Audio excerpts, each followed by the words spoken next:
ગમે તેવા નાના મોટા પણ તમે કોઈ પણ સપના તો જોતા જ હશો, અને એ સપનાને પૂરા કરવા માટે ફક્ત અને ફક્ત એક જ ટૂલ છે, અને એ છે કૃતજ્ઞતા, એટલે કે આભાર. જો તમે આભાર માનતા શીખી ગયા ને તો તમારી પાસે બધી જ વસ્તુ આપોઆપ આવી જ જશે. અને તમે ક્યારેક બેસીને વિચાર કરશો ને ત્યારે તમને એમ લાગશે કે મેં તો આની માટે કંઈ કર્યું જ નથી, કેવી રીતે આ બધું મને મળી ગયું. પણ તમે એના માટે આભાર વ્યક્ત કર્યો જ હશે, તો જ એ તમારી પાસે આવ્યું હશે. તો આભાર કરવાની પ્રેક્ટિસમાં આજે હું ફરીથી તમારું સ્વાગત કરું છું. ચાલો આજની નવી પ્રેક્ટિસ જોઈ લઈએ. આભાર માનવાની પ્રેક્ટિસમાં બધાનો પોતપોતાનો અનુભવ છે. એ કેવી રીતે કે આભારની લાગણી તમે કેટલી ડીપલી વ્યક્ત કરી શકો છો પોતાના માટે, એટલી જ જલ્દી એ વસ્તુ તમારી માટે સાકાર થશે અને એ તમારી પાસે જલ્દીથી આવશે. આજની પ્રેક્ટિસમાં તમારે તમારી 10 ઈચ્છાઓનું લિસ્ટ બનાવવાનું છે, અને એ દરેક લિસ્ટને ઝીણવટપૂર્વક લખવાનું છે. જ્યારે પણ તમે તમારી ઈચ્છાઓનું લિસ્ટ બનાવો ત્યારે તમારા મગજનો ઉપયોગ નથી કરવાનો, તમારા હૃદયનો જ ઉપયોગ કરવાનો છે. કારણ કે ઈચ્છાઓ હૃદયમાંથી નીકળે છે અને મગજ હંમેશા ના પાડતું હોય છે. એટલે તમારે ઈચ્છાઓ લખતી વખતે મગજનો ઉપયોગ નથી કરવાનો. તમારું હૃદય શું કહે છે એને સાંભળવાનો પ્રયત્ન કરો.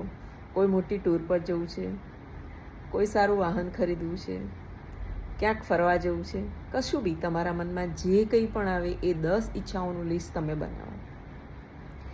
લિસ્ટ બનાવતી વખતે તમારે એના માટે કેટલા રૂપિયા જોઈશે એ પણ વિચારવાનું નથી, સમય મળશે કે નહીં એ પણ વિચારવાનું નથી, કોણ કોણ સાથે આવશે એ પણ વિચારવાનું નથી.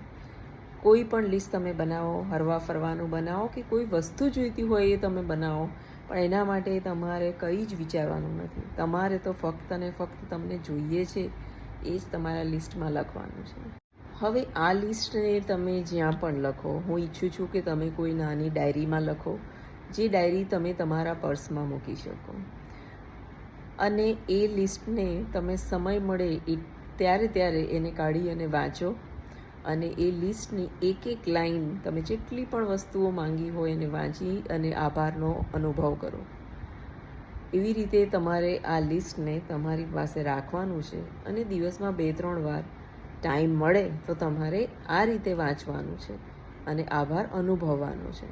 ચમત્કારની બુકમાં ઓથરે એક એક્ઝામ્પલ આપ્યું છે કે જ્યારે પણ લિસ્ટ બનાવવાની શરૂઆત કરી ત્યારે તેમના માથે 20 લાખનું દેવું હતું, અને એમની કંપનીના પાટિયા 2 મહિનામાં ઉતરવાના હતા.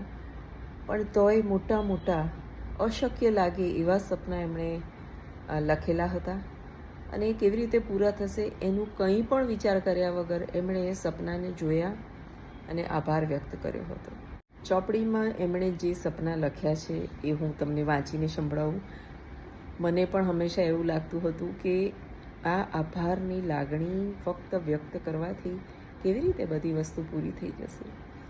પણ આ તો એક પોતાનો જાતે જ અનુભવ કરવાનો છે. કોઈ કહેશે અને તમે માની લેશો તો એ નહીં થાય. તમારે એ ફિલિંગમાં રહેવાનું છે, એ લાગણીમાં રહેવાનું છે, અને પછી એ ચમત્કાર ચોક્કસ તમારી સાથે થશે. તો બુકમાં લખ્યું છે કે કઈ કઈ વસ્તુઓ એમની પાસે નહોતી, એમણે કઈ કઈ વસ્તુઓ માંગી હતી, આટલું બધું દેવું હતું તો પણ એમણે આવા સપના કેવી રીતે વિચાર્યા હતા. તો ચાલો હું બુકમાંથી જ તમને વાંચી સંભળાવું. મારી કંપની પર 20 લાખનું દેવું હતું. એ દેવું ભરપાઈ કરવા માટે મને માત્ર 2 મહિનાનો સમય આપવામાં આવ્યો હતો. મને ખાતરી હતી કે 2 મહિના પછી કંપનીના પાટિયા તો ઉતરી જ જશે, ઉપરાંત ઘર વખરી અને ઘર અને બેંકની પણ મિલકત જપ્ત થઈ જશે. મારા ક્રેડિટ કાર્ડ પર પણ મોટી રકમ ચૂકવવાની ચડી ગઈ હતી. મેં મારા લિસ્ટમાં જે ઈચ્છાઓ નોંધ કરી હતી તે વાંચીને કોઈ પણ મને ગાંડી કહે. દરિયા કિનારે મોટું મકાન, વિશ્વભરમાં શ્રેષ્ઠ જોવાલાયક સ્થળોનો પ્રવાસ, દેવાની ચૂકવણી, નિખાલસ સંબંધો, સારું સ્વાસ્થ્ય તથા જીવન પ્રત્યે હકારાત્મક અને રોમાંચક અભિગમ. આ લાંબા લિસ્ટ ઉપરાંત અમુક ભૌતિક સુખ સગવડ અને સાધનો પણ મારી યાદીમાં સમાવેશ હતો. અને મારી નંબર 1 ઈચ્છા શી હતી કહું? મારા કામ દ્વારા કરોડો સામાન્ય લોકોના જીવનમાં ખુશાલી લાવવાની મારી પ્રબળ ઈચ્છા હતી. તમે માનશો નહીં કે મારી પહેલી ઈચ્છા સૌ પ્રથમ ફળીભૂત થઈ હતી. તમારી ઈચ્છા એવી હોય કે તમારે લોકોને આપવું છે, તો પછી સૌથી પહેલી તો એ જ ઈચ્છા પૂરી થવાની છે. આ વિડીયો જે પણ લોકો જુએ છે એ એટલીસ્ટ એક જણ 10 લોકોને શેર કરજો, કારણ કે આ ચમત્કારિક લિસ્ટ બનાવવા માટે લોકોને ખૂબ જ ઉપયોગી થશે. આજે જ તમે પણ તમારી 10 ઈચ્છાઓનું લિસ્ટ, જેમ ઓથરે વર્ણવ્યું છે એવા મોટા મોટા સપના તમે પણ તમારા માટે પૂરા કરી શકો એટલા માટે એક લિસ્ટ ચોક્કસ બનાવો. અને લિસ્ટને બને એટલી વાર તમે એને જુઓ. જ્યારે પણ જુઓ ત્યારે એવી ફિલિંગ સાથે જુઓ કે મારા બધા જ સપના પૂરા થઈ ગયા છે. તમારે એ લિસ્ટના સપનાઓને જાણે પૂરા થઈ ગયા હોય છે ને એવા આનંદથી જોવાનું છે, અને એ પૂરા થઈ જ જશે. તો આજે જ તમે લિસ્ટ બનાવો, તમારા પાકીટમાં કે ખિસ્સામાં રહે એવી રીતે એને વારંવાર જોઈ અને આભાર વ્યક્ત કરો, અને ચમત્કારિક રીતે તમારું પણ આ લિસ્ટ પૂરું થઈ જશે.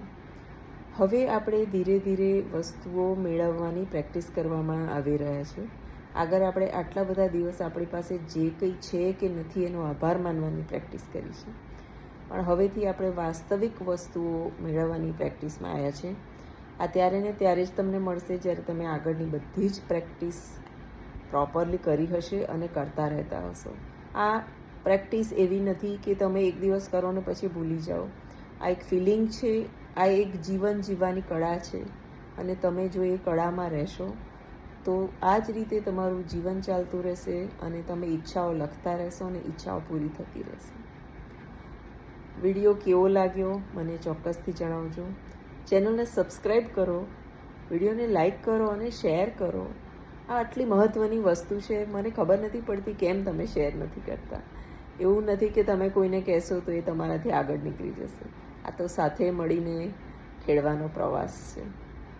ફરી મળીશું એક નવી પ્રેક્ટિસ સાથે. ત્યાં સુધી આવજો.